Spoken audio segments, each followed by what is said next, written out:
Hey, Tracy, jumping in here to your week one assignment. So, just a few notes here on the narrative. With the mise en place, looking for basically, kind of talking about each recipe, and you can kind of break it up that way. Talk about roasted potatoes, right? Dicing potatoes, measuring out spices. So that's what I'm looking for.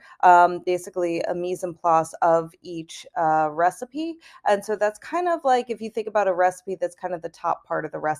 So basically looking at ingredients and what did you do with them. And then in terms of the production steps, you don't have to get quite so detailed.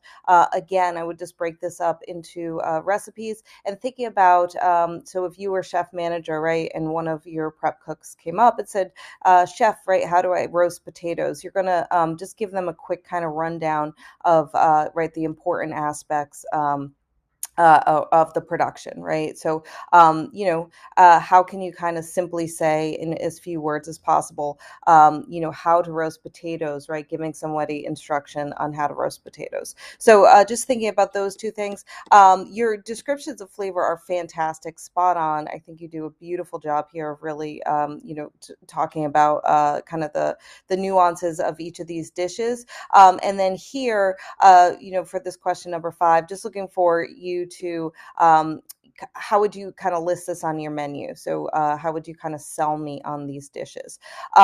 Taking a look here at your pictures, your grip, your claw hand look fantastic. Just what I want to see, right? Definitely holding the knife up here by the blade. I hope that you found that you had some more control that way. And then, of course, right, keeping those fingertips tucked, right? So using the front of those fingers to guide your knife, definitely going to become important when we're talking about some speedier cuts. Your precision cuts are fantastic.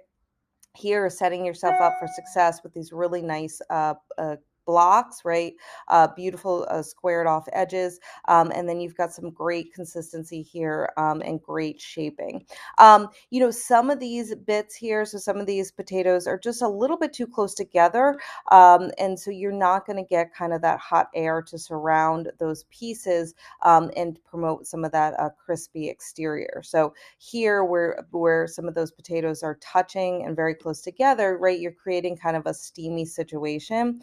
And so there you're going to get less browning, right? And then also you're inhibiting some of that crispiness that sounds like you were looking for in this dish. And then also from this perspective, right, you could see that the oven, there's some hot spots, right? So most of our ovens, they're a little bit uneven in terms of heat. So it's really important whenever you're roasting to, rotate that pan maybe once or twice, stir those potatoes so you can kind of give them a flip, right? Because I'm imagining that the potatoes on the underside here are a little bit browner, and actually you could kind of see that here. So just making sure that you're kind of dealing with right, some of those hot spots, or kind of compensating for some of those hot spots in your oven. But beautiful job. I mean, the cuts are great. You're taking this very simple dish, kind of a rustic dish, roasted potatoes, and elevating it certainly with those cuts. So nice job with that. And then your production cuts, these carrots look almost like precision cuts. Really nicely done here. Great job in terms of consistency again. And then your soup here, building those flavors, right? Beautiful job here. Right, you see some of these are sweated. Definitely would take it a little bit further in terms of being able to call it full on sweated. Right, you see some opaqueness here, but nice job. And then here with that finished product, you get such a beautiful consistency here on that soup, just velvety smooth, really nicely done. The seeds, they definitely get a little bit of roastiness. Yeah, I mean, there's always that risk of going too far. I would say in terms of recipes, right, it may say a certain amount of time, but like you said, right, you think that your oven was running a little bit cooler, right? We have to kind of apply our judgment to recipes. I would never kind of, take the time that it says and just follow it explicitly, right? We got to kind of adjust to what's actually happening. So yeah, you could definitely take these a little bit further.